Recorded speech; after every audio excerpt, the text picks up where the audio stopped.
is like y'all seen some of these pages before. I haven't really seen them as much recently, but for a while they were really popular. People like kind of that same concept, and I think that's why we were talking about it, where people would take like Barbies or like GI Joes, and they would make them look like bloggers on Instagram.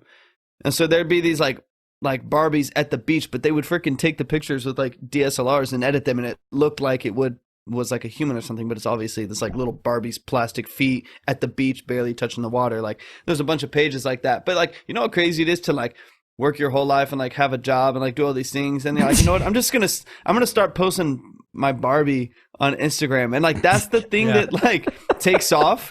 Like that's what defines your life. There's some crazy side hustles out there, dude. Is it what you're gonna spend your life on? Barbie Rampage. I think that's the biggest issue with a lot of like people from, you know, different generations. When they see our generation, they're like, okay, I worked in the coal mines for 42 years. I'm Jim Adler. And you just freaking work your whole life just to maybe get a decent retirement in the stock market and all these young kids. And then you see freaking like, what is it, like Charlie D'Amelio or whatever on TikTok move around for 15 seconds a day and make millions of dollars. Yeah. That'd mess me up. Facts. Yeah. I gotcha. That's why they're so angry at us, bro. They hate friggin' millennials and Z's and X's and whatever because we friggin' don't have to do anything for money. Yet we still complain, which is kind of weird. True. Like you, dude, you can do anything for money.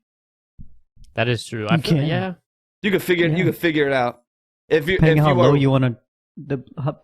low you want to take your moral bar. Bro, if you're willing to put in like a little bit of work and research, the fact that YouTube is a thing and Instagram is a thing and anyone can freaking even make products and sell them without having to put any money in, like it's pretty like anyone can do anything. What's crazy now is that we're seeing, I feel like the internet, there's so much opportunity, but there's only room for so many winners, you know? Like if you factor in everyone, I don't know. I mean, I don't really know, to be honest, but I don't feel like everyone would be able to succeed with like an internet project. It's only like the winners, you know? Yeah. When are we gonna rebel back on the 1%ers of Instagram and the 1%ers of social media and take back what's ours, people? Dude, it's my timeline, bro. I was going down speaking of rabbit holes, I was going down a YouTube rabbit hole. And I realized how big Minecraft still is. Yeah. It's like the #1 game in the world. Huge, and there's dude. Specifically a guy whose name, he just goes by Dream. And let me go to his page just so I can give y'all an idea. He just makes Minecraft videos, and he is at 12.3 million subscribers. Ooh. Every video these are his last 5 uploads, right? 10 million views. 45 million views, 36 million views, 14 million views, and 25 million views. Those are his last 5. Jeez. This guy, I would assume he's one of the fastest growing pages as of right now. But I mean, and there's tons like him, maybe not to his level, but like millions of views, billions of views and subscribers. It's just like, and they're making like simple, nobody even knows what this guy looks like, I don't think, or at least he doesn't. Like his avatar is like looks like it was drawn in Paint, Microsoft Paint. It's like some stick figure dude, and it just says Dream, and that's it.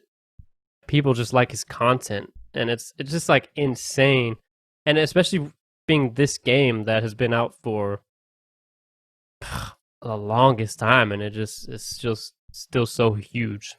Well, bro, and it's crazy too. I was watching a video probably a couple months ago with this like financial analyst guy. Or he does like personal finance videos on YouTube, and he was talking. He had someone on his show that was making like 50 to 60 grand a month. And he was like 15 or 16. I want to say he's probably 16, and he was just like running servers. Mm-hmm. He was just like running servers for these games or something like that. It's like, dude, there's so many crazy jobs out there that young kids are getting. I think that's what's really crazy about like the market nowadays is you could get into the money making market so much sooner than you ever used to be able to. You know, when I was maybe 14 or 15, I was doing some little like, I don't know, mowing lawns, doing some construction stuff, painting shit or whatever. I don't know. And it's like, you're just happy to make maybe $7 an hour or something. But the fact that like a 16-year-old can learn to code like crazy and getting to creating these maps or creating servers and running them and stuff and make not like try to make 10 grand a year or even 100 grand. Like some of these kids are making hundreds of thousands of dollars at 16. Yeah. Like it's nuts. They dude. just like fall into these like communities and these yeah, hobbies that just like change their lives. It's nuts. It was wild. And this kid, he's just like, obviously he's 16. He lives at home, can't even drive yet. So he's just stashing hundreds of thousands of dollars. He's going to, I mean, once he turns 18, bro, he'll have $3 million in the bank just sitting there waiting for him. Dude, like, I mean, you got to try to put yourself in like their parents' shoes, right? Like just your kid Same. comes to you and tells you like they're making like tons of money and they don't really know what they're doing. Like they don't really know how to handle it. Imagine like you probably think they're kidding. I know, and that's kind of like what I'm saying about like the last generation and just how weird it must be to see it. I mean, I even like doing online workout plans or doing social media. Half my clients are from social media, and people still like don't get the power and the exposure that social media and the gaming community and stuff can give you. But like, imagine that kid's dad. Let's say he like moved up in a bank a little bit and is making 90 grand a year or something. He's like, his son's like, yeah, I made that in February. Yeah, doing games. It's like, what? It's like doing whatever I want to do on the internet, right? Bro, sitting in his room and they're, come out, go play outside. He's like, fuck that. That's what blew my mind about the Wolf of Wall Street. Like, there's a scene in there where the main guy, Jordan Belfort, is sitting at a diner or something eating breakfast, and then Jonah Hill's character comes up and he's like, is that your car out there? And he's like, yeah. And he's like, how much money do you make a month? And he was like, well, let me show you my check for this week or whatever. And it was like $100,000 for like the week or something. He was like, you gotta be fucking kidding me. Like, if that's really your paycheck, I'm gonna call my boss right now and I'm quitting. And he calls him and he quits, whatever. But dude, when he wasn't like that a year before. Like, it was just something that he kind of stumbled into doing the thing that he was doing before. And, you know, it's crazy that these things can just change for you and so quickly. Right. Like, I'm pretty sure these kids were like 15, didn't have a job, didn't have nothing, probably barely had a computer, didn't even have a camera to make these videos on. And then they're just playing games. And then at 16, they're making millions of dollars more than their parents. They don't even know what to do with it. Crazy. Like, that's Dude, crazy. Timing, right? You know, like a lot of these people, I mean, I've heard so many stories of people like, dude, I don't know why I made it. Like, I just came in at the right time. Like, think of like the first people to come out of SoundCloud that made it in music. And you're like, dude, I don't know. All of a sudden I was getting millions of streams on SoundCloud. And I started distributing them finally. And I was a millionaire. I got a freaking platinum record and whatever. Like, it's wild. It's the luck factor. Yeah. I always like... Can't ignore it. I want to say it's How I Built This, the podcast, where they interview founders of successful companies. I think you've sent me a few of those. Yeah, I want to say it's that one. I might be wrong. I haven't listened to that in a while, but he always asks them, did you get lucky or was it because of your like work ethic or whatever, like however he words it. But he always asks them like about the luck side of things. Yeah. And I always like that question because most of them admit like, yeah, I did. There is definitely a level of just timing and luck. Because there's a lot of people, and that's what it goes back to what I was saying, that sometimes I wonder how many winners there can really be when there's so much luck involved in a lot of these things. I mean, you do have to work hard. Like, I don't want to undermine that in any aspect, but there is definitely, like, especially these days on the internet, just getting picked up by the algorithm, you know, and obviously you got to keep uploading, got to keep working, but there's a lot more to it. I mean, even these kids that, like, you know, we're talking about these kids, we're talking about these people who, you know, have these, even Amazon, like, if you would have, I saw a little interview with some guy that he was saying, like, if Jeff Bezos would have come to him, you know, 20 years ago and said, hey, I have this idea that I'm going to sell books online, but I'm starting the company out of my garage right now. Will you give me $1 million? Like, dude, no way. But somehow he made it, right? Like, somehow he had that, you know, that luck. But, you know, to have that kind of luck, like, I guess, what are the chances, like, even if you had luck, even if you really truly, you know, believe that luck is what made it happen, like, would that have happened if he would not have been doing what he was doing before, right? Like, if you would have been, you know, just sitting here in my chair, what are the chances, or how lucky do you think I would be or not even luck, like what are the chances of me making a multi-million-dollar company? Like my chances would be pretty low versus if I was like working towards, doing that. And then finally when the opportunity arose, like I was ready for that opportunity. Facts. And so I don't know, for me, that is what luck is that you're increasing your chances. Yeah. And you're ready for that opportunity whenever it does arise, and you're ready to like, hit it right where the nail needs to be hit, regardless of when it's coming at you. That's what I was going to say is very true. Is like luck without preparation doesn't mean much, Right. It's like I could have like the right thing happen on Instagram and maybe an algorithm picks it up.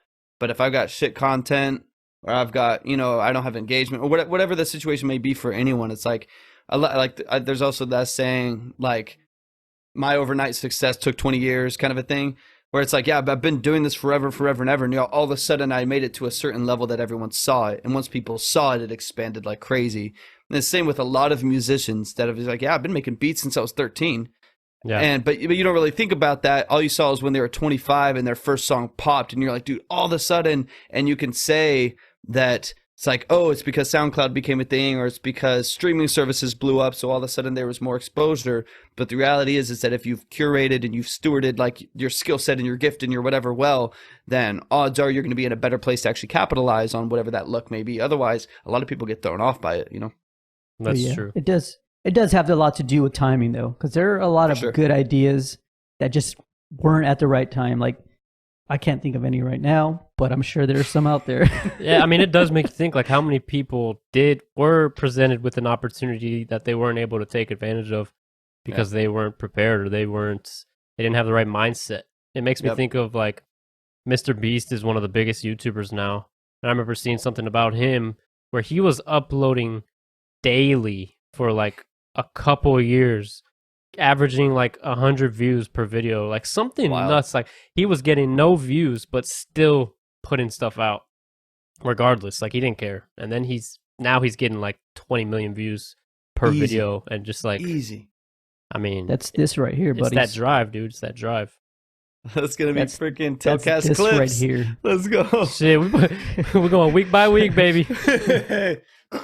No, I mean, I heard that same story from the guy that I was talking about earlier who does the financial stuff.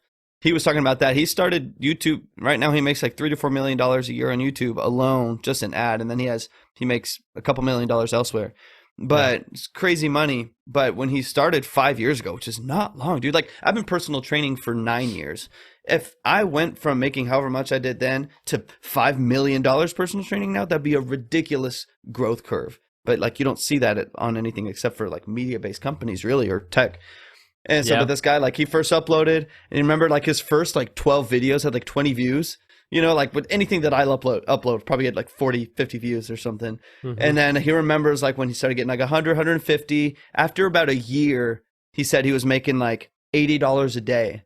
And he was like, oh, this is like minimum wage, kind of like I'm making minimum wage on YouTube. And then he started going and going and going after like 2 years. And then he was like, oh, $350 a day, $400 a day, $480 a day. And like next thing you know, he's like, oh, this is like a job. Like, and he just kept like three times a week. I'll put out 3 videos a week. Next thing you know, dude, he's making freaking $8,000-$9,000 a day. Just because he has such a catalog of material and content now that people go back to and watch and rewatch. And dude, it's just wild. I can't comprehend it. But like most people aren't willing to put in that, like focus on longevity and just be consistent and not worry about it making money. It's kind of where I'm at with music, where I'm just like, I'm just going to keep putting it out because I love it. I enjoy it. Yeah. And hopefully, whether that's next year, next week, or freaking 10 years from now, something happens where my life shifts and me being able to consistently put out, something that I'm passionate about will be either picked up or it'll just finally see that growth curve where, it makes a dent in my life, True that. That's the beauty of putting anything out on the internet, because once it's out, there's only upside. Like, what's the downside, right? Unless it's like negative content that makes you look bad for some reason. Right. But other than that, I mean, it can only go up. It's not like it can get negative views. Not like it can get negative money. I mean, even sometimes that negative, negative article will make your shit blow up too.